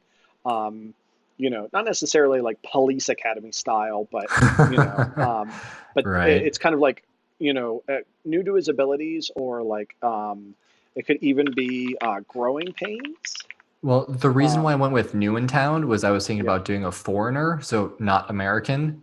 So literally new in town, both to the area as well as to the supernatural world. Okay. So that could cause problems with everything. Okay. Yeah. Then the New in Town sounds really good, and I think that that's going to be good. I don't think that we need to have you be like a novice shinobi. Mm-hmm. Um, I think that we Well, can just have you be like new in town, and that could be pretty good. I don't know. How do you feel about yeah. losing the novice part of it? Well, I do have one blank aspect slot I could fill in to use that for being a novice. Yeah, I mean, you could even just make that aspect novice, you know. Um, Right. so okay, cool. So shinobi for the Earl King's interests and new in town as your trouble aspect. Sounds good. Mm-hmm. Um, let's head. Let's see. We've been covering you and Mallory for a while. Ryan, let's see what you've got. So high Well, I'm concept. working on it. Right. High concepts, and I'm thinking about my trouble, which Yeah. is what I'm working on next. Okay. Do you want to So, talk it through, or do you want me to come back around? I've been sitting here thinking about it, trying to look up some things on my greatest source, Wikipedia, trying to figure out, just like some realistic, like a realistic kind of trouble that could be around somebody that's kind of agnostic, but yet in the middle of this religion, right? Like he's an important figure to the religion, um, but yet he doesn't practice it, right? So I'm trying to go along those lines. So that could definitely be part of it. Um, another thing that you might want to consider, given that you're like going to be a Knight of the Cross, that you could like the trouble aspect could be outside of you. Like you can have this internal struggle, That's um, true. but you could also have this outside thing where you know um, uh, forces ally against me, you know, um, or like uh, Well, so I have just this idea uh, then, I guess, oh, going off that. So, like I said earlier in the Hindu religion or mythology, Vishnu picks an avatar when the cosmos are unbalanced and evil is on the rise. So that might make a good trouble aspect on its own, right? this is true. Evil is Which on the is rise. That actually sounds like a good campaign level aspect. But let's see how we can make it specific for you, because I mean, it's the trouble aspect can be like just like monster magnet, or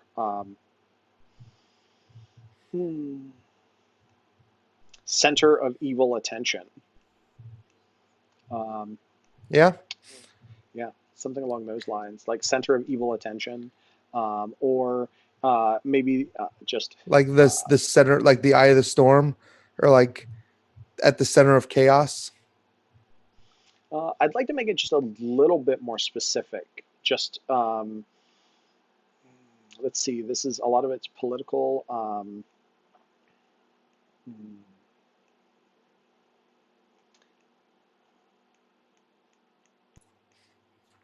uh, it could be targeted by evil forces.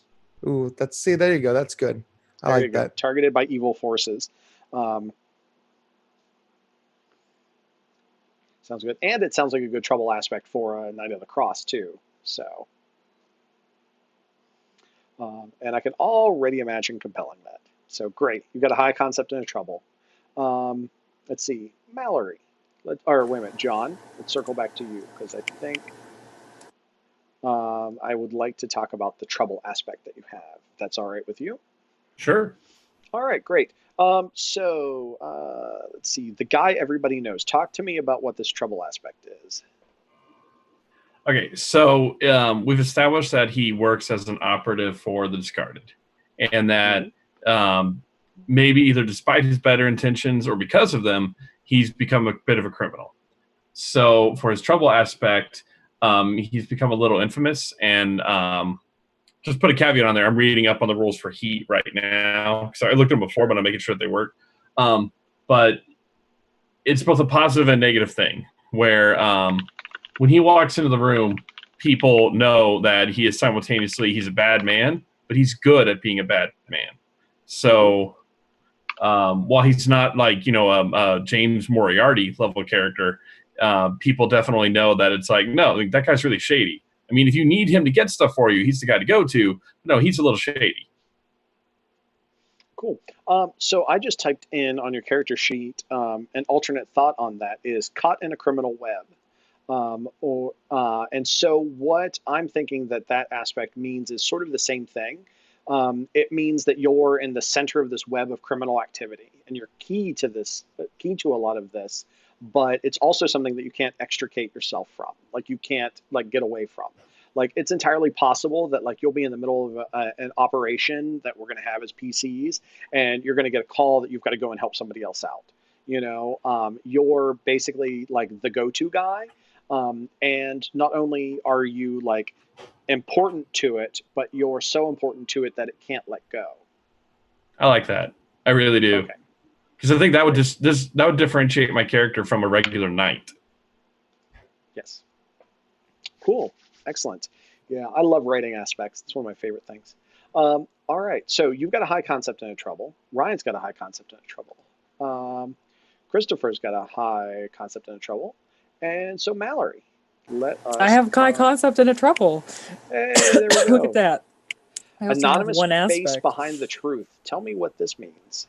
So I just invented a new faction. Yay. The idea is that she is the unknown leader of this small band of internet sleuths, hackers, things called The Truth. I figured that covers a couple of different things, but mostly deals with the technology aspect. And then the aspect that I have is never stops digging. So it kind of just relates to her researching capabilities. And then for the trouble, I have that she is disgusted by her hunger. Do you think that's good? I think that's based good. on what I said. That definitely ties into the vampirism. Okay. So I like that anonymous face behind the truth. I like that the truth is now a faction of hackers. I'm imagining that the truth might be a collection of paranetters that are like trying to like, what truth are they trying to espouse? I don't want to be nebulous and say everything, so I think I'll have to find out what the focus is. But maybe that they just uncover secrets. Like maybe they just uncover secrets, like whether they're mystical, magical, mortal. They like to overturn secretive institutions and things like that. So yeah, that's pretty good. The other idea is maybe they're the ones who can explain all the conspiracy theories with, paranormal stuff, but I don't know. I feel like that's dumb. I like your idea way better. Okay. So let's say anonymous face. I'd like to turn that into something a little bit more meaty with the truth. Like maybe. So we've got a couple of things that we can do with that. We can make it the conflicted founder of the truth. And the reason that you're conflicted is because like people are you want to overturn secrets, but like there's a responsible way to do it and an irresponsible way to do it. And maybe like the truth has grown beyond you a little bit. And so like you might be the like leader of it, like, so to speak, but like you don't have any control over it. Which I know that starts to sound like a trouble aspect, but it also like, it sounds like a really interesting one. So like conflicted founder of the truth. Or conflicted leader of the truth. What about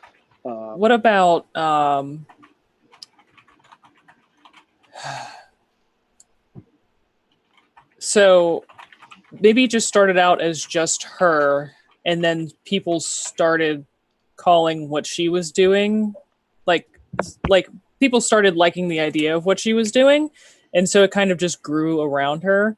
So instead of like conflicted, like maybe something more like reluctant.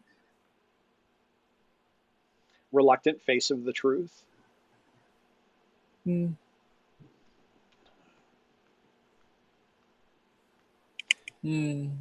Now, I mean, we can just go founder of the truth, and just kind of like leave it at that.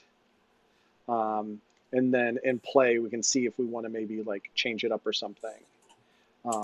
So, founder of the truth. So basically, what that means is that you started this research-based sort of thing. So cool. All right, so you've got high concept and trouble. So everyone's got a high concept and trouble. Woohoo! Good. Let's see. So let's see. Now, let's see. It's about 10:05. I want to look at what we've got remaining. We have more aspects that we have to write. We have approaches that we have to assign and stunts. So I think that time spent together is better on aspects. The approaches you guys can all assign on your own whenever you get the time, if we run out of time. And then stunts, I can help you guys with stunts between now and the next session. Generally, most of your stunts are already picked, like you've got a nice selection to pick from. So it's not like the usual Fate game where we have to invent a lot of stunts. Are we good with writing more aspects? I'm good. Looks like yes. Yeah, Okay. we're gonna do three extra ones. We need to have a total of 5. You can start play with as few as 3 aspects. I mean, technically, you can also start with 2, but I'm kind of asking everybody to start with 3 because that gives me more fuel. But let's talk about what additional aspects that we can come up with. So when we're coming up with aspects, there's a lot of different things that you can think about your character. Some of it may relate to factions. Some of it may relate to other characters. Some of it may relate to internal things that are going on inside of you. They may relate to external things. I know these are all super, super generic. But as you think about your character, you can maybe start coming up with ideas for other sorts of aspects that might tie into that. Does anybody want to talk through some additional ideas they've got for characters and aspects? I have mine written. All right, great. Let's Yeah, take I a have look, a few John. written as well. All right. Well, I tried to, again, tailoring them to what the character, like, not just who he is now, but where I want him to go. Mm-hmm. The 3 that I chose is I'll be my own man, because I figured that best describes a character who currently is at flunky level status in a criminal organization, where one day, he views himself as like rising to the top, and as part of his background, he wants to bring others with him. But the 4th one is seeking salvation, where he realizes that the path he's gone down is not necessarily the best path, and not really realizing fully, whether it's not that he hates himself. It's just sort of he is a character constantly plagued with why me moments. Okay. And then the 5th one is going to be, and now that I'm reading out loud, I'm not really all that wild about it. Making good choices, because changelings eventually, when you use your Fey powers enough, have to either make the choice to become a Fey, make the choice to become a mortal, or they have to completely stop using their Fey powers for an entire session, and they get 1 box back on their track. So I guess he's sort of the one where he's like, he hasn't decided to just embrace his Fey side yet. So I think he's probably a character that's sort of putting his toe in the water and trying to figure out if he wants to fully become a Fey, and if that would mean joining the establishment that he's long since hated. So that last one, making good choices, I think toe in the Fey waters might be sort of a poetic way of rephrasing making good choices to represent that he's kind of like testing out like what it means to be Fey, what it means to have relationships with the Fey. By relationships, I mean like, friendships, political affiliations, maybe dating, but it ties into like the you're experimenting with being Fey, but you're not jumping in whole hog. Does Toe in the Fey Waters sound good to that Yeah, it end? does. I like it. Great, great. Cool. So the aspect I'll be my own man. So that gives a different perception of your character than I have from caught in a criminal web. So your trouble aspect of being caught in a criminal web is my idea is that you are not like upper echelon criminal, but you're definitely like linchpin to certain operations, which means that you're important. Mhm. Whereas I'll be my own man kind of says that you're low person on the totem pole. And I think that Well, those two are kind of in conflict a little bit. Well, no, because you could be really important. You could be that guy at a business where like you're perennially kept in middle management because you might just be the best person running the joint, like running the Denny's, or you might be the one like mechanic who really wants to move on to working on bigger and better things, but no one fixes brakes like you do. So you're Sears brake guy until until you retire. So why don't we make that tired of being middle management? Looking for That his works. opportunity. I like So, that. and yeah, and that can work with the criminal stuff or the discarded. Like he's just tired of like he wants to be his own person. So that leaves us with seeking salvation. And so I like the idea that you're seeking salvation, like for like something bad that you've done or some bad things that you've done. One of the things that I find with an aspect like this is generally seeking salvation is less interesting than seeking salvation for a specific thing. So like seeking salvation for the Valentine's Day Massacre, if we were doing like a 1920s style, like gangster game, like that Hmm. would be a really good thing. So maybe like what is your character seeking salvation for or from? I think he's seeking salvation for the rest of the discarded. Um, he's he is working in every angle and working in every way to try to uplift the discarded or to try to bring down the hierarchy and the patriarchy that's keeping them down. So he is just the sort of guy where he is seeking to bring everyone up with him, and if you're in his way, then he is going to just plow through you. So he's seeking salvation for what needed to be done. Mm-hmm. So seeking salvation for what needed to be done sounds like it's like that, like I killed a bunch of guys. It needed to happen, but I'm not happy that I did it. Mm-hmm. Does that sound good? That sounds good. Great. Cool. I like these aspects. They're good. Who would like to talk about aspects next? I guess I will because I have mine. Awesome. And they should be quick, right? So Sure. my other ones should be quick. So I have my aspect always hiding behind a book. It's another way of saying he's shy, but also an avid reader, which is I think an interesting juxtaposition. Coming from this Knight of the Lotus, who like when he's in that mode is like very much like let's save everyone, let's get out in front of this, and let's be heroes. But then when he's not, he's like I'd rather just be in a corner reading a book, right? Mm-hmm. And then I have a non-traditional traditionalist, right? Like he comes from a very traditional family who has instilled very traditional beliefs in him, and when he's around them, he acts in a very traditional manner. And when he's around, the church or like the religious people, friends of his family, he's still very traditional. But in reality, he's actually not. Like he's very progressive, very much trying to break out of that cycle, but he's kind of stuck in it at the same time. It sounds a lot to me like what is Azari's latest TV show, Master of None? It's very reminiscent of Yeah, what his character does. That's definitely a place I've looked to for inspiration for sure. Cool.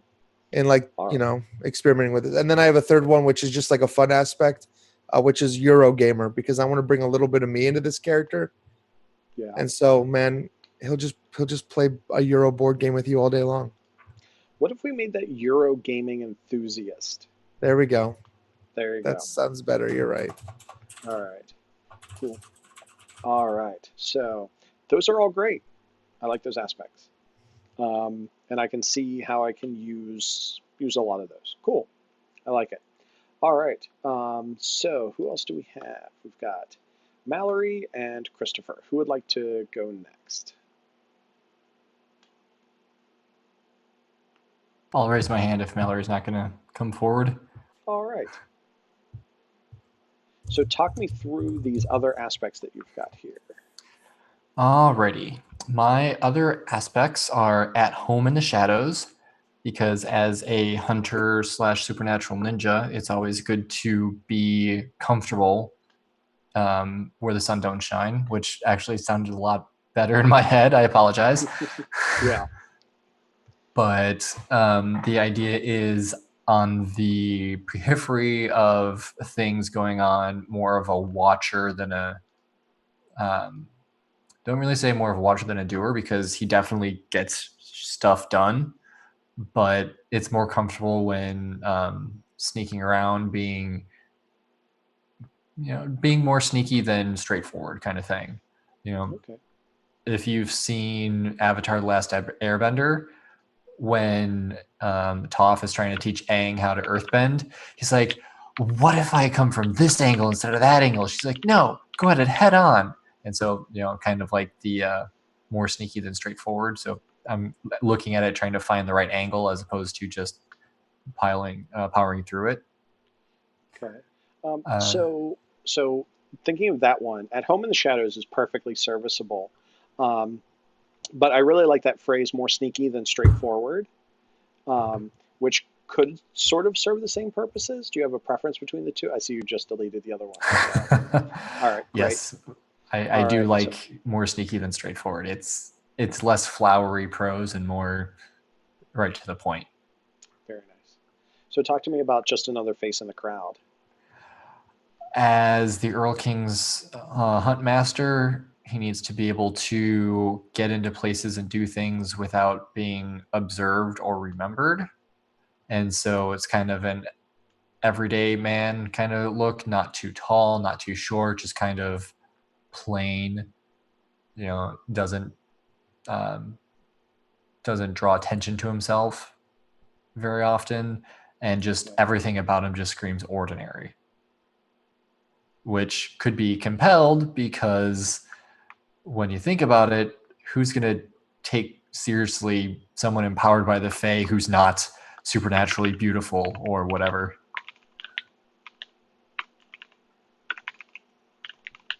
Now, an alternative to that would be extraordinarily ordinary,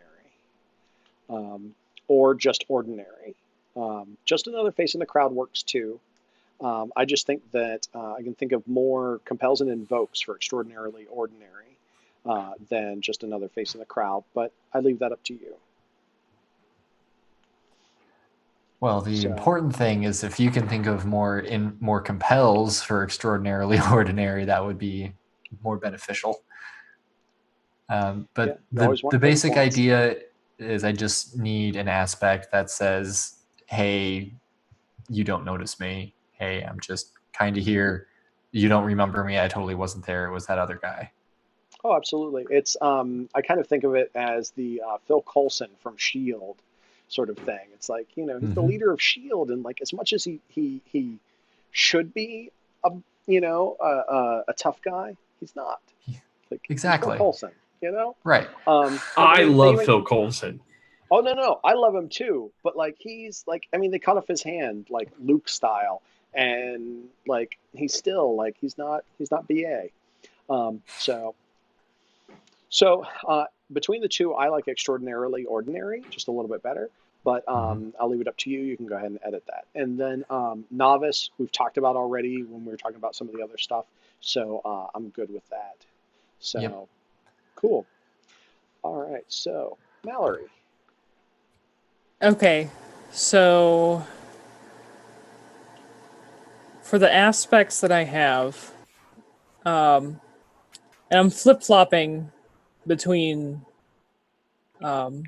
which one I should and shouldn't include. So I actually have 4. So I need to decide which one to get rid of. I have never stops digging. Yes. I can sleep anywhere. I have broke ink addict, and no firewall can stop me. All right. I feel like broken Gadget could also be a trouble if I want to get get rid of disgusted by my hunger. So well, the thing is broke ink addict. I like disgusted by her hunger as a trouble aspect.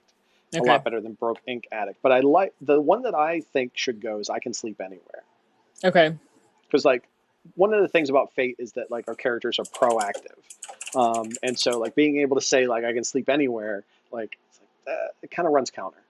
I think that Broke Ink Addict could be pretty good. Like maybe we've got like some tattoo shops in the DC area that like some people with. Like there's definitely like the tattoo community. There is a community there, and so there are things that you can like use that for, including like like maybe there's a magical tattoo artist. You never know. Like there's a lot that can be done with that. I think it's interesting. She did have to get her tattoos somewhere, so right. I think that Never Stops Digging is perfect. Just leave it alone. And No Firewall Can Stop Me is also pretty perfect. And so it sort of doubles up on the unwilling founder of the nebulous organization, The Truth, giving you kind of like two aspects that you can use to do like computer related or research related sort of things. But at the same time, like that's something you want your character to be good at. I think they're distinct enough. Like No Firewall Can Stop Me is computers, and your high concept is more research, but also computers. And I think that that's good. I like these. Okay. All right, good. Cool. Because I was afraid that the Never Stops Digging and the No Firewall Can Stop Me would be too similar to the high concept. So I think that you definitely have a character that's geared towards a certain thing, but I think that these kind of tie together into a good character.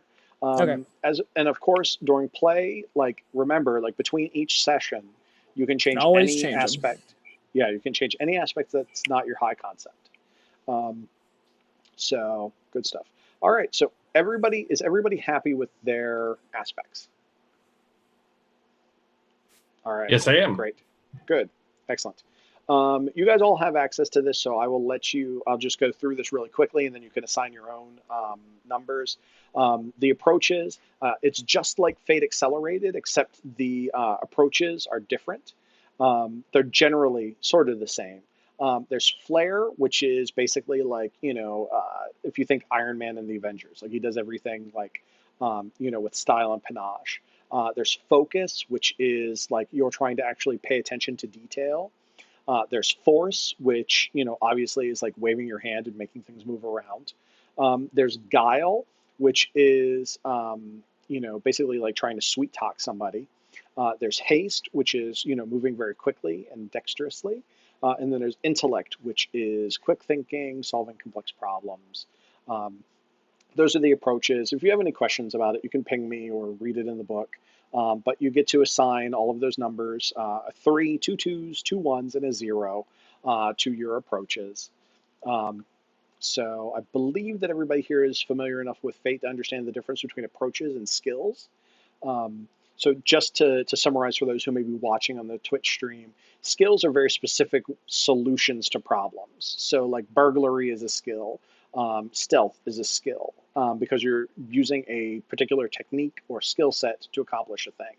Approaches are different. They're how you go about solving a problem. So they're far more broad, but the idea is that between your aspects and your ranking and approaches, it gives you permission to do certain things. Like, for instance, Mallory's character might decide that she needs to get some information that's behind a firewall, and she might use force because she is trying to brute force her way through that. So that's one example of force. Another one would be the Ryan's Knight of the Cross may forcefully use his sword to cut a monster. So those are two different ways in which force can be used, and it's about the approach.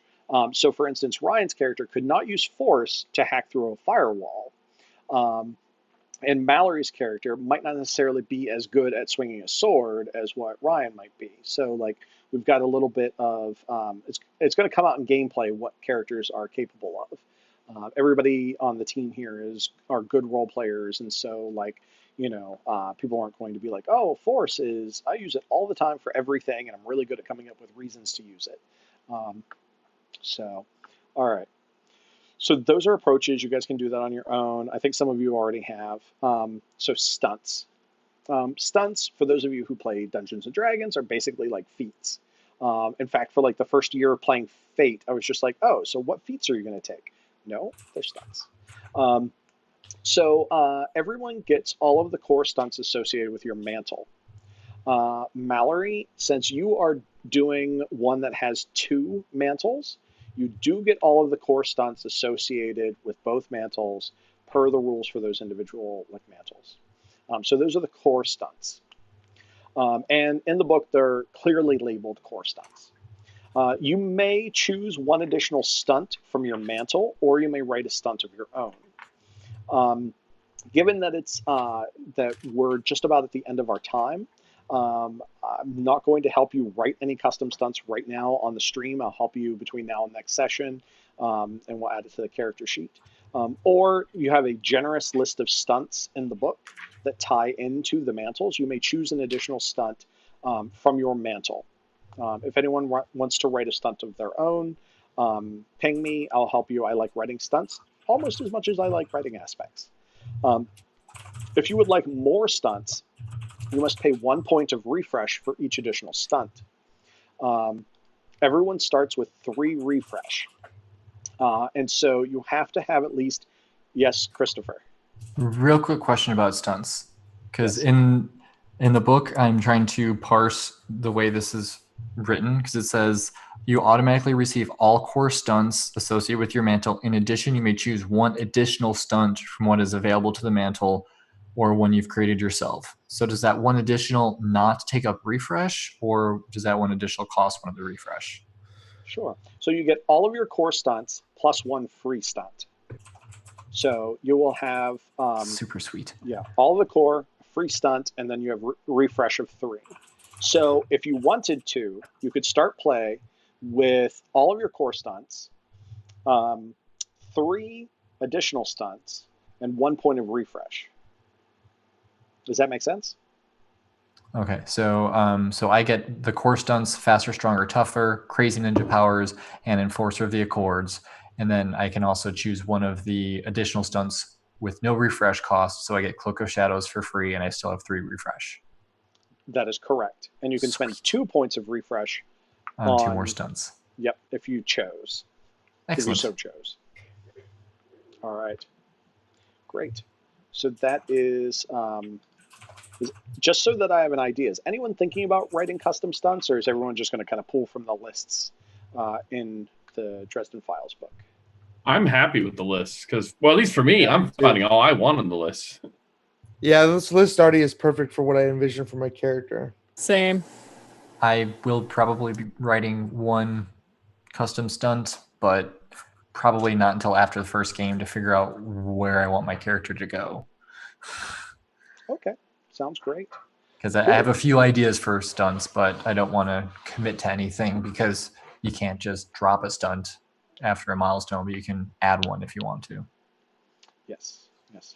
Excellent. All right, cool. So just to kind of go through what we've gone through today for character creation, we took turns talking about the things that we'd like to have in the game or not have in the game. We then decided on locations, determining that we're going to be in an abandoned library or secret section of a library in DC. We created factions for the game, which I'm going to flesh out between now and the next session. Then we started working on your characters. Everybody chose a mantle for their character. We then wrote aspects, coming up with the high concept trouble and 3 more aspects. You are going to assign approaches on your own, and then you guys are all picking stunts from the list except for Christopher, who may write his own after the first session. So with that, I think character creation is complete. Are there any other questions about characters that you guys have now that we're here and we're streaming, or any comments that you want to make about this?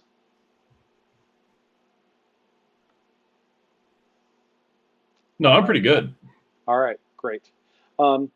So what we're going to do now is one thing that I'd like to do is do like a good thing or bad thing about tonight's session. But prior to that, it's usually called like roses and thorns. Like say something good or say something bad. I usually just say like you get to choose a good thing or a bad thing about like a particular session. But before we do that, I just want to thank everybody who stopped by to stream tonight. Or stop by the stream. I'm sorry that we had technical difficulties starting things off, but we got those ironed out, and they'll never ever happen again, which is fantastic. Ever. Thank you to everybody who tuned in. Hopefully, future sessions are going to be a little bit more lively now that we've got character creation under our belts. So with that, I'd really like to hear from you guys something that was good about tonight or something that was bad about tonight. Who would like to go first? I like the fact that we're all on the same wavelength. I like that none of our characters are super confrontational. Like no one decided to make I'm going to be the witch hunter who kills Faye and then had to kill the rest of us Faye. And I like the fact that like there was very little arguing over where we wanted to start off. Cool. All right. Who would like to volunteer something next? Obviously, I was not a fan of having technical difficulties. They're technical difficulties for a reason, but if I could make a choice, there would never be ever any again. I don't know if that's realistic. So that that was a bad start, but I think we recovered nicely.